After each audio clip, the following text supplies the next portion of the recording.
I'm back, and I'm hot.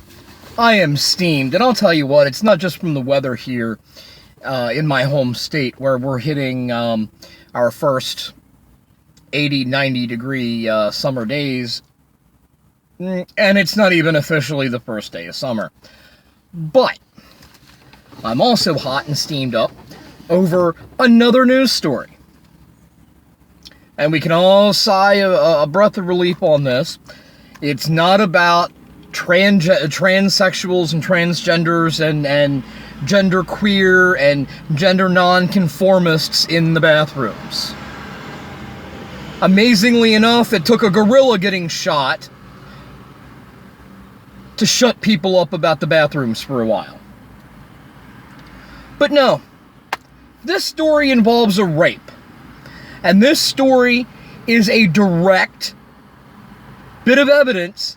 If you do not think there is a rape culture in this country, this story will smack you in the face and wake you up.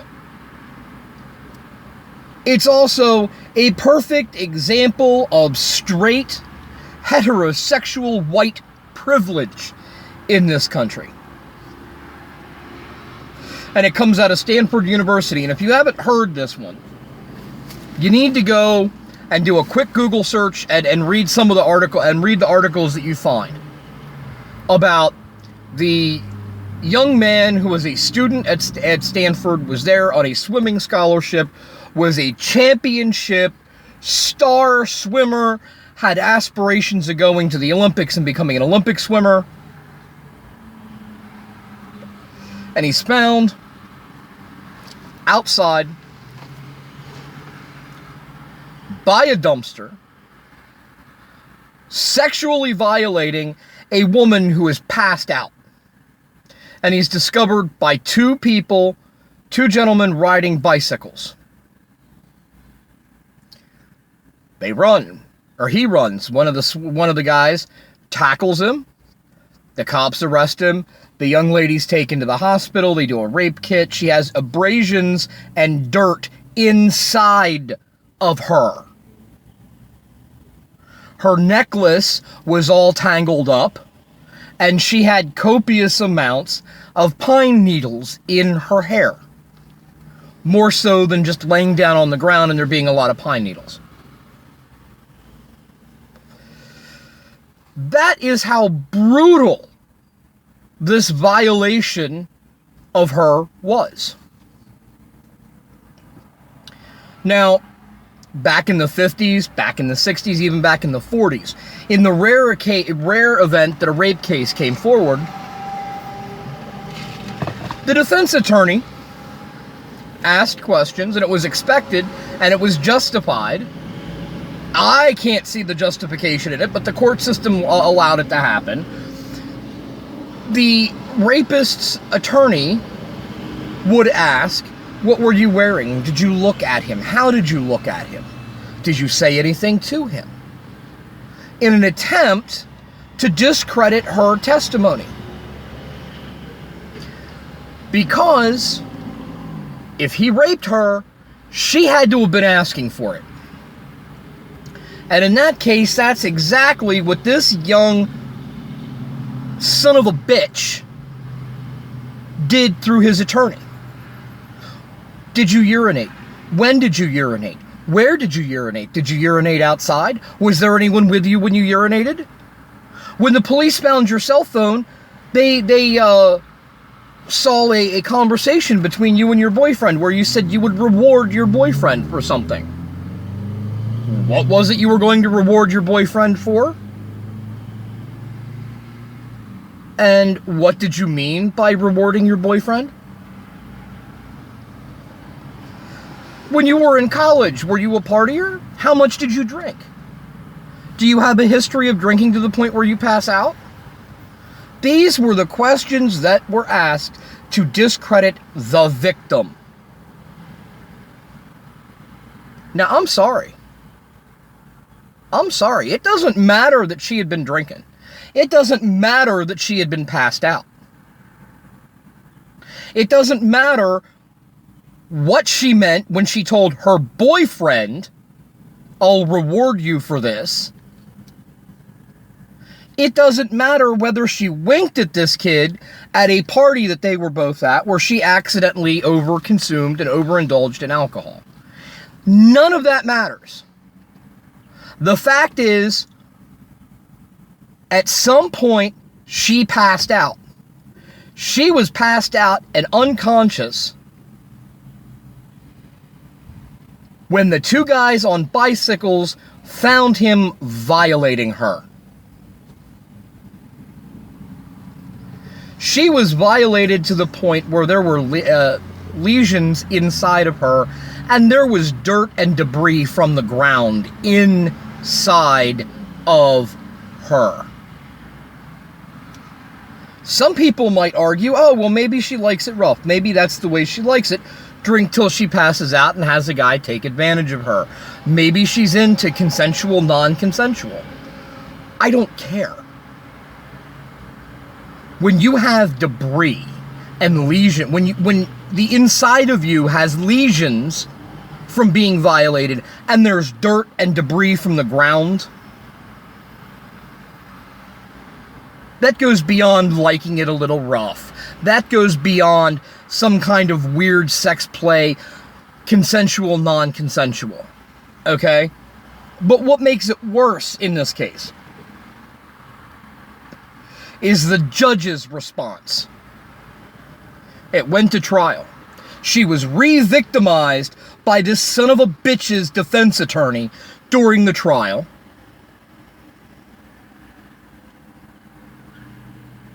And the jury found this little punk-ass son of a bitch guilty on 3 counts of felony charges. And the judge gives him some ridiculously low sentence like 6 weeks in county jail or 6 months in county jail. Because the full sentence that he should have been sentenced would have had a negative impact on him. A negative impact on him, the rapist.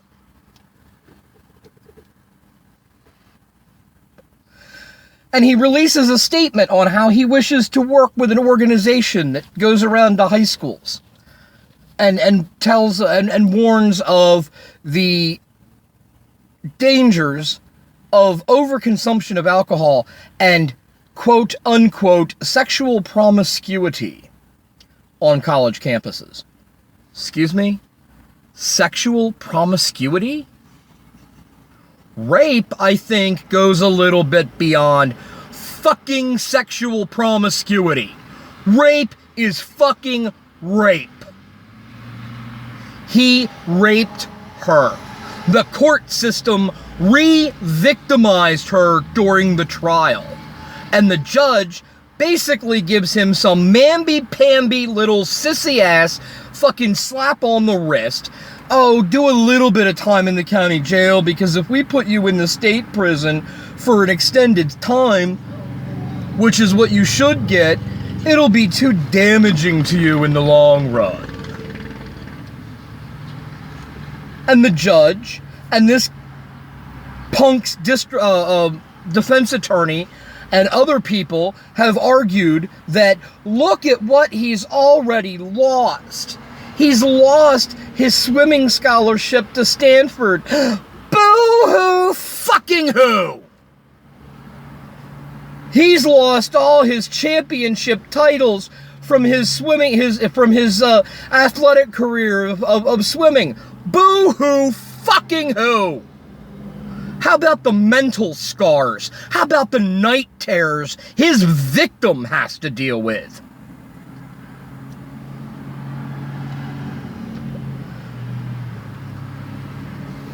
And if you don't believe that in America we have a rape culture, explain that fucking shit to me. Explain it. And if you don't believe in heterosexual white fucking privilege in this country, think about this for a second. Let's take the same victim here, going to the same party with her sister. She still overindulges a little too much in alcohol to the point where she's passing out. But let's change the rapist up a little bit here. Instead of a white, all-American, boy-next-door championship swimmer who's going to go to the Olympics and win a fucking medal, who made it to Stanford on a fucking scholarship, let's change it a little bit. It's a young black man who barely scraped by in school, barely got good enough grades to get to Stanford, barely got a scholarship so he could afford to go to Stanford. And he does something like this. I guarantee fucking goddamn the fucking judge would throw the book at him. But here we've got an all-American, purebred, white bread, uptown, boy next door, all-American swimming champion who has a fucking goddamn swimming scholarship.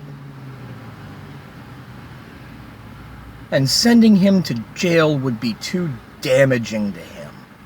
Would have too drastic of a long-term effect on him. And it doesn't end there, folks. No, it does not end there. Sadly, it won't end there for his victim.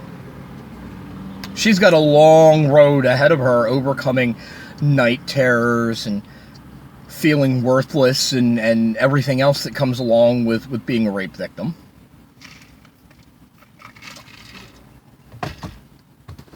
But to make matters worse, to add another slap in the face and pour more salt on her wounds, his father writes a letter that gets released on the internet talking about how his son shouldn't have to do any jail time.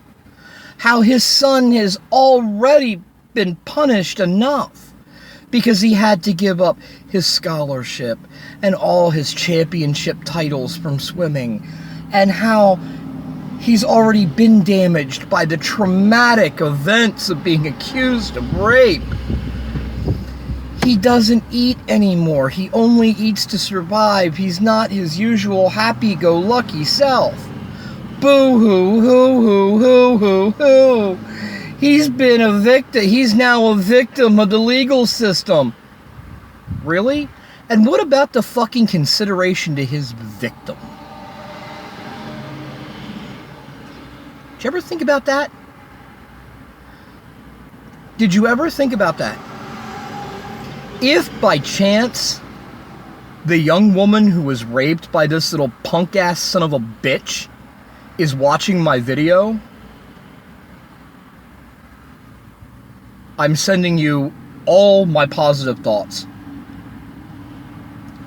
I can only imagine how traumatic it has been for you. I can read your accounts. I can read your statement that you made to your victim in court. I can't put myself in your shoes. I can't imagine what it must have been like for you. I can't imagine what the experience was like being victimized by the court system. And then to have the judge give the sentence that he gave, unimaginable and unexcusable. If you're the father of that son of a bitch who's watching this, you're just as sick as he is to fucking sit there and defend him the way you have. Look at all he's lost. He's not his happy-go-lucky self. Fuck you! Fuck you! And if you are the little son of a bitch himself watching this video, I hope when you go to county jail, you get put in with General Pop. Because let me tell you something, sonny boy. There's an unwritten rule in prison. Whether it's county jail, or whether it's a state lockup, or a federal pen. If you're in for rape, your ass is grass. I know this because I have friends and family members that have worked as prison guards. I hope they put your ass in General Pop. I hope somebody that you're in prison with, one of your fellow prisoners, finds out what you're in for. And I hope that son of a bitch is 3 times bigger than I am, goes by the name Bubba, and makes you his fucking prison bitch.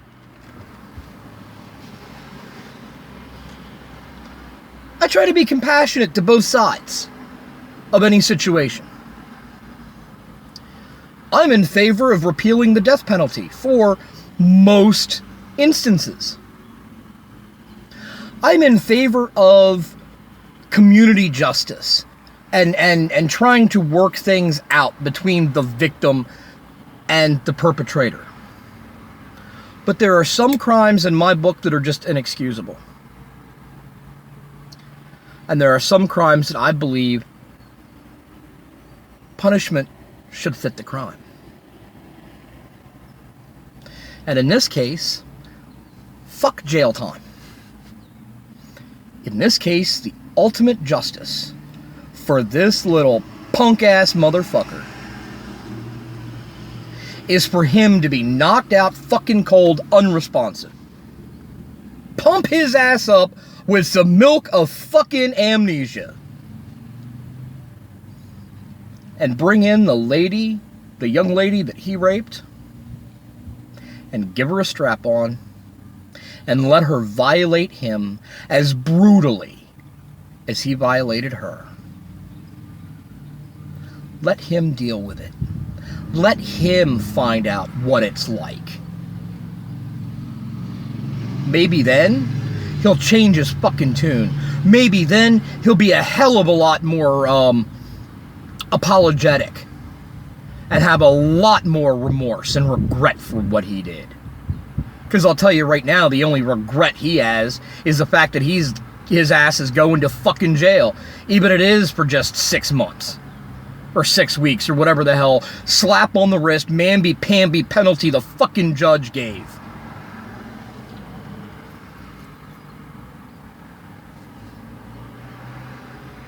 Oh, and he's remorseful and regretful that he's no longer a student at Stanford.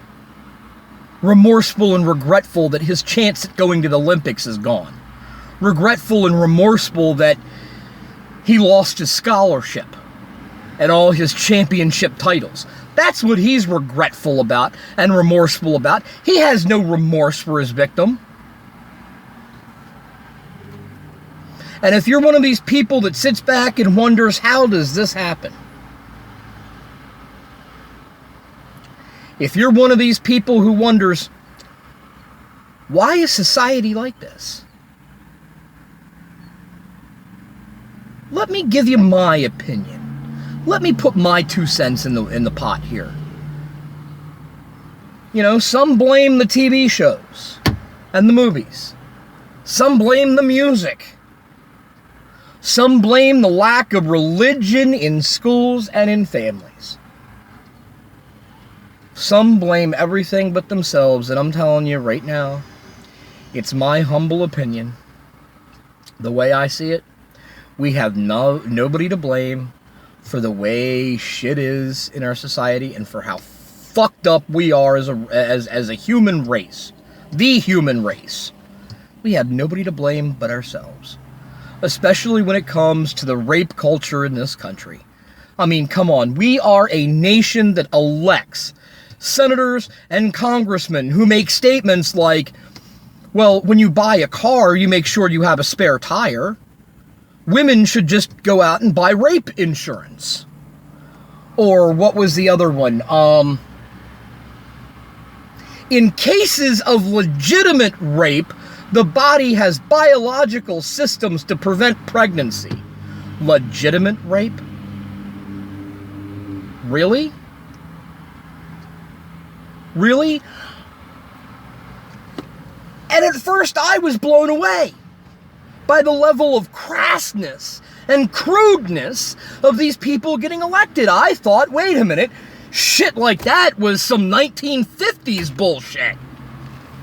Here it is, 2014, 2015, 2016 now, and this shit's coming back? This way of thinking, this way of treating women is coming back? Who do we have to blame for it? Us, ourselves, we're at fault. You know, we hear stuff like this and we get outraged. But what do we do about it? We sit around and we fuss and bitch and complain. Fuss and bitch and complain. Oh my God, can you believe he said that about rape victims? Oh my God. But what do we do about it? Because the next goddamn election, the same fucker's getting elected.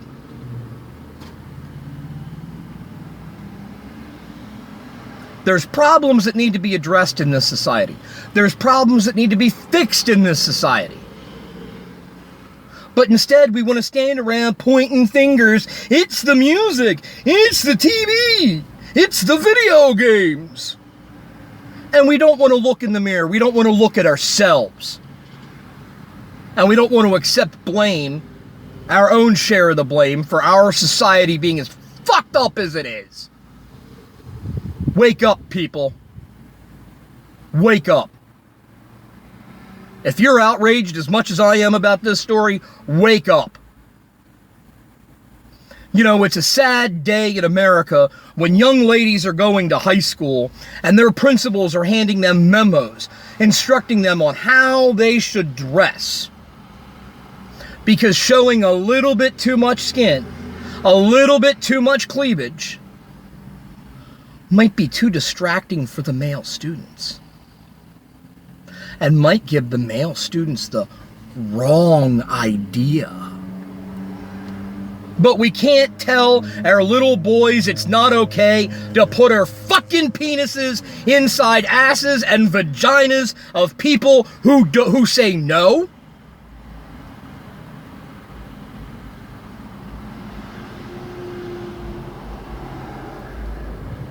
There was a case several years ago where a guy broke into a woman's house and she woke up and he's on top of her. He's getting ready to penetrate her. And she looked at him and she said, if you're going to rape me, but at least put a condom on. And the judge ruled it could not have been rape because by her saying, if you're going to rape me, put a condom on, she was giving consent.